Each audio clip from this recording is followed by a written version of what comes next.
Do you watch anything scary, or are you just a wuss? Wow, I see how it is. Yeah, swarming gets rough at fur cons. Like, IRL fur cons, I'm just gonna say it.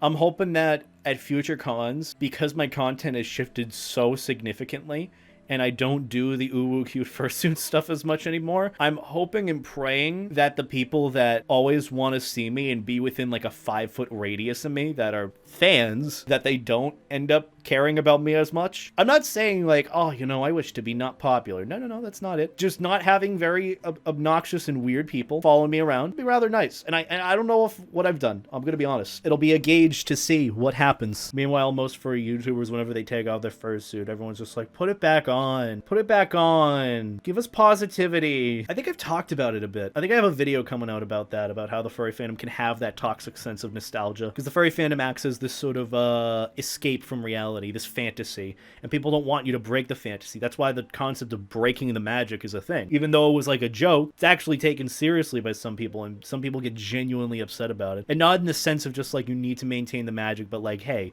my sense of fantasy, what you're doing, even though it's making you happy, is not fulfilling my sense of fantasy, and you need to stop making yourself happy. And that, in its essence, is what I mean by the whole toxic positivity, toxic fan base to an extent. Which, hey, you know, I've pushed past that, and I'm pretty happy about it. And that's why I appreciate you guys. Just saying. This is the first time I've been invited to a thing. I'm so happy. Usually I'm the person asking if I can hang out instead of the one being invited. I always love getting invited, but I always find myself like 90% of the time asking if I could be invited. And that's why I've just decided I don't care if I'm being fucking annoying. I'm going to be as assertive as possible, or assertive and insertive as possible to hang out with friends. However, it is flattering, and it means the world to me whenever I do get invited by friends to do stuff. That's been an issue that I've been having recently. I talked with a friend about it, and it was very easy to relate to with it, and like him and I were on the same wavelength with what we were feeling. That's the issue that I've had recently, especially with cons. Like, here's a little disclosure about me. Here is why I'm very scared of furry conventions starting again. Not because COVID, but like when they do. I am so socially anxious up the ass, it's sad. You look at me and who I am on here. You see this personality. It's like, this dude must be like best at meeting people.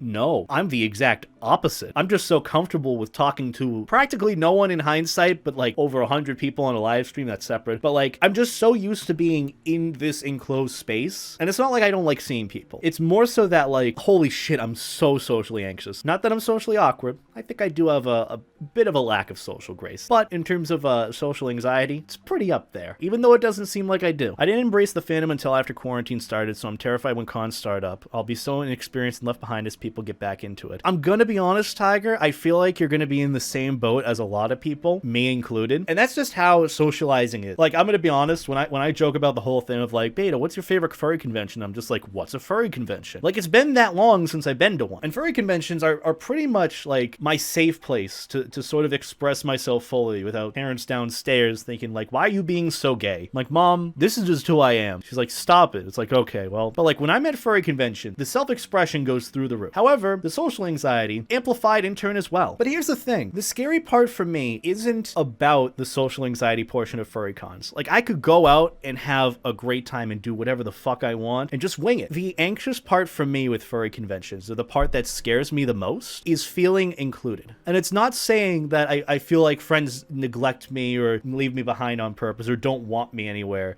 That's not it at all. The fear that I have is that if I am not on top of people wanting to hang out, or I do not create that group chat, I'm going to be the one left behind when people are going to have fun, when they're going to do stuff, when they're going to get food, when they're going to fursuit.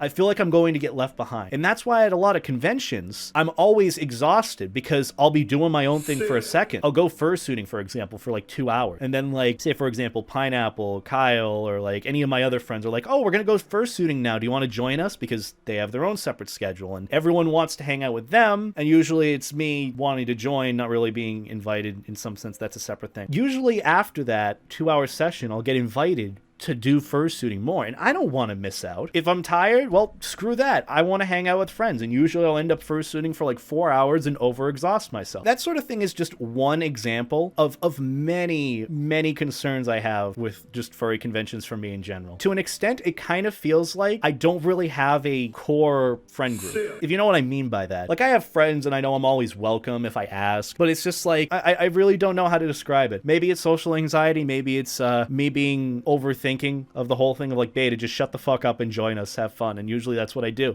It's very much stressful and stress inducing. Like, I had a panic attack this last week when I realized that BLFC was being moved to October, and that very much has the potential of being the next furry convention to happen, period. Like, IRL, next furry convention to start. I thought of it, and then I had flashbacks to being that one guy scrounging for a room that wouldn't be able to room with friends because I didn't ask them, or they wanted to room with other people and not room with me. And then I'd be like the one left out where I'd have to like either sleep on the floor or look for some random person to room with, whatever. That situation scares the fuck out of me. And I've been in that situation too many times back in 2019. And now let me just say, there's no obligation for friends to invite me. They can do whatever they want. That's not their problem. It's my problem. But I just worry that like, when I think about that of like, because I've had situations like that where friends have been like, oh, you know, I can't room with you. I'm just rooming with someone else. And then I'd hear from others or from a friend like, oh, you know, so-and-so asked me to room with them the other day. And this is after I had asked if they wanted to room. And so like, so many different feelings are going through my head with that. I'm like, oh, am I annoying? Am I obnoxious? Do I not want to be roomed with? I'm going to be honest. That situation has happened far too many times to count. And it is hurtful. I don't really know how to bring that up to friends necessarily when that happens. It's not necessarily betrayal, but just like, I'm going to be honest. I just want people to be honest with me. Like, if you don't want to room with me, I just want to know that. I don't want to be lied to in that case of like, oh, you know, I already have a spot with the room,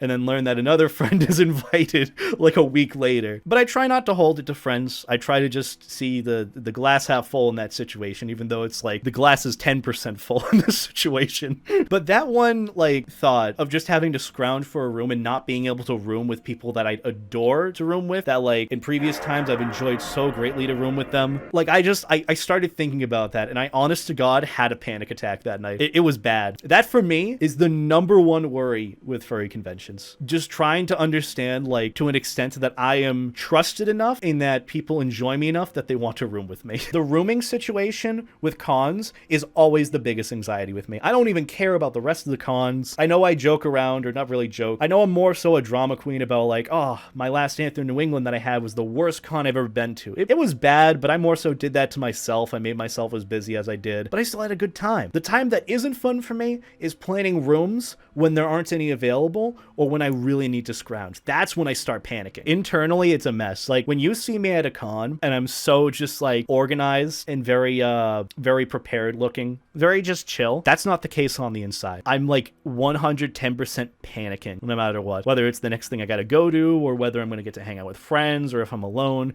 Most of the time at cons, I'm not really hanging out with friends. I'm usually doing my own thing, or like just kind of winging it. But like, especially knowing with cons starting again, I'm gonna want to hang out with everyone. Like it's gonna stress me the fuck out so bad. Going to cons is stressful, but the regret of not going would be worse. Yeah, that's it. That's why in 2019, I just went in the paint. I went to 10 conventions in 2019. Let me list them off. Hold on. Anthro New England, Pine Fur Con, Fernal Equinox, BLFC, Anthro Ohio, AnthroCon, Denver, Aquatifur, Anthro Northwest, KiwiCon. I went to 10 furry conventions in 2019. And then I think 3 in 2020. I went to PDFC, Painted Desert Fur Con, Anthro New England, and then TFF. TFF was... oh my god, it was so stressful. With regards to cons starting, that's the only anxiety I have. Just getting to see people, getting to plan things, getting a room, being invited to things. It's very, very stressful. And that for me is like the biggest thing about cons. I could care less about going around. If you know Atris Otter, he's a good friend. We have this sort of like a blood pact, not really blood pact, but we like to call it a blood pact, where like if either of us is not doing anything at a con and we need someone to hang out with, or we want to hang, there's no questions asked. Say you want to hang out, ask where I am. I will tell you where I am. I will either wait for you to come and hang out with said group, or you can join us. No questions asked. It's happening. Unless it's a very specific situation where we're either sleeping or showering or shitting. But usually I invite my friends regardless, like, hey, I'm just pooping. You can come in if you want. And usually like I leave the door unlocked. They have a key to my room. I leave the door unlocked in the bathroom. And then they peek their head in and they're like, oh, what are you doing? I'm like, oh, you know, just taking a shit. And they're like, oh yeah, you know, that's pretty cool. I'll get you when you're done. I'm like, all right, sweet man, thanks. And I'm still shitting at the moment. What do you mean what? You know you're real friends with someone if you can look in at them pooping and just be like, oh, you know, I'm just pooping. It's like, oh yeah, cool, I'll leave you be. Oh, Evan blueballed you, Nexka. Oh, is this story time? I'd love to hear this story. Evan's like, Nexka, don't! I want to. No. Share with the class. Come on. You've gained the professor's attention. Please share. How is this not TOS? Being blue-balled? It's definitely not TOS. Absolutely not TOS. You kidding me? Blue-balled means you go into a ball pit at, like, say, a Chuck E. Cheese or something. Like, you know, a place that has a really nice ball pit. Well, definitely not Chuck E. Cheese. But you just go into a ball pit and you pick up 2 blue balls and you hold them together like this. And then you take them home with you. That's the action of blue balling. That's what being blue balled means. You know who got blue balled? Chuck E. Cheese. You know who got blue balled? The McDonald's Play Place. You know who got blue balled? Whoever owns that ball pit. That person or that owner or that company got blue balled. Thank you for coming to my TED Talks. Evan, stop blue balling Nexca. I didn't know you owned a ball pit. I have FOMO. I have severe FOMO. The fear of missing out. That is the biggest issue for me with furry conventions. That kind of summarizes everything into one. The fear of missing out. The fear of not being invited, the fear of if I don't push myself to hang out or spend time with friends, I'm going to miss out on the good times. FOMO is such a fucking issue with me for furry conventions, and I think that summarizes literally everything that I've been feeling just now. The rooming with friends, getting to hang out with them or spend time with them when they're active, even though I'm doing my own thing, worrying if I'm being too much or if they want to have me or if I'm really just, you know, annoying them, or if I'm going to have those good memories with them again. That's what FOMO is, the fear of missing out. And that's what I pretty much fear and feel with furry conventions. At least ones coming up whenever they do. So yeah, I think I just kind of summarized that. Fear of missing out, FOMO, pretty much relates to the furry thing. That's my life.